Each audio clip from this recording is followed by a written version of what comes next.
নমস্কার বন্ধুরা, welcome back to দেবশ্রীস kitchen. আশা করি সকলে ভালো আছেন।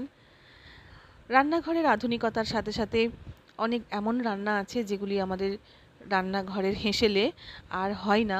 তো সেরকমই একটি রেসিপি আজকে আমি আপনাদের সাথে শেয়ার করছি। সেটা হচ্ছে মাছের তেলের চচ্চড়ি।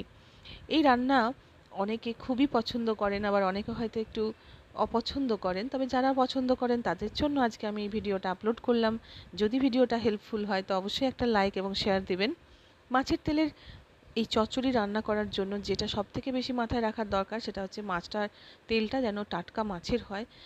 আর আমি এখানে নিয়েছি রুই মাছের টাটকা তেল এবং সেটাকে ধুয়ে পরিষ্কার করে নিয়েছি। এই মাছের তেলের মধ্যে কিন্তু খাদ্যগুণও যথেষ্ট আছে, তাই অবশ্যই কিন্তু এটা বাড়িতে একবার ট্রাই করতে পারেন। আর এর জন্য যে উপকরণটা লাগছে সেটা হচ্ছে 2টি চেরা কাঁচা লঙ্কা, 7 থেকে 8 কোয়া রসুন আর একটা ছোট সাইজের পেঁয়াজ। এগুলোকে কুচিয়ে নিয়েছি, রসুনটাও কুচিয়ে নিয়েছি। আর এখানে আমি কড়াইয়ে দিচ্ছি 1.5 থেকে 2 চামচ মতন সর্ষের তেল। তবে সর্ষের তেলটা কিন্তু অন্য রান্নায় ব্যবহার করা তেল, অর্থাৎ যেটাকে পোড়া তেল বলি। খুব বেশি তেল এই রান্নায় দরকার পড়ে না। এই পেঁয়াজটুকু আর রসুনটুকু ভাজবার জন্য যেটুকু তেল সেটুকুই আমি এখানে দিয়েছি। আর পোড়া তেল ব্যবহার করলেও এই রান্নার স্বাদে কিন্তু কোনো বদল আসবে না। তো এখানে আমি পেঁয়াজটা ভাজতে বসিয়ে দিয়ে মাছের তেলে নুন আর হলুদ পর্যাপ্ত পরিমাণে মাখিয়ে নিচ্ছি। যতটা নুন হলুদ রান্নায় আমি দেবো সেটা আমি কিন্তু এখানেই মাখিয়ে নিচ্ছি।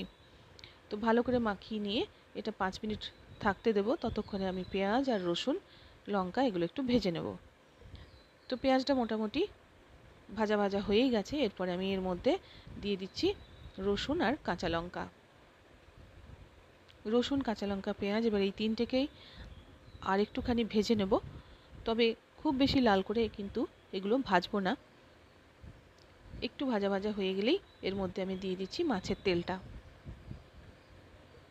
মাছের তেলটা দেওয়ার পরে এটাকে আবারও ভালো করে নাড়াচাড়া করে নিতে হবে।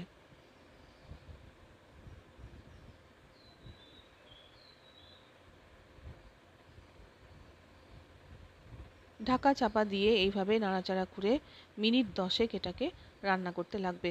তবে রান্না করবার সময় গ্যাসের ফ্লেমটা কিন্তু আমি একেবারে কমিয়ে দিয়েছিলাম। এইভাবে নাড়াচাড়া করে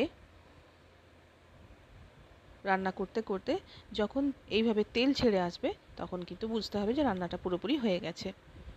এরপরে এর মধ্যে আমি দিয়ে দিচ্ছি আরও 3টে কাঁচা লঙ্কা ওপর থেকে গার্নিশিংয়ের জন্য।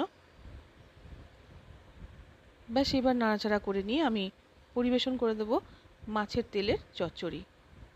খেতে কিন্তু অপূর্ব স্বাদের হয় এই মাছের তেলের রেসিপি, এবং যারা খুব পছন্দ করেন তাদের জন্য অবশ্যই এই রান্নাটি খুবই ভালো লাগবে।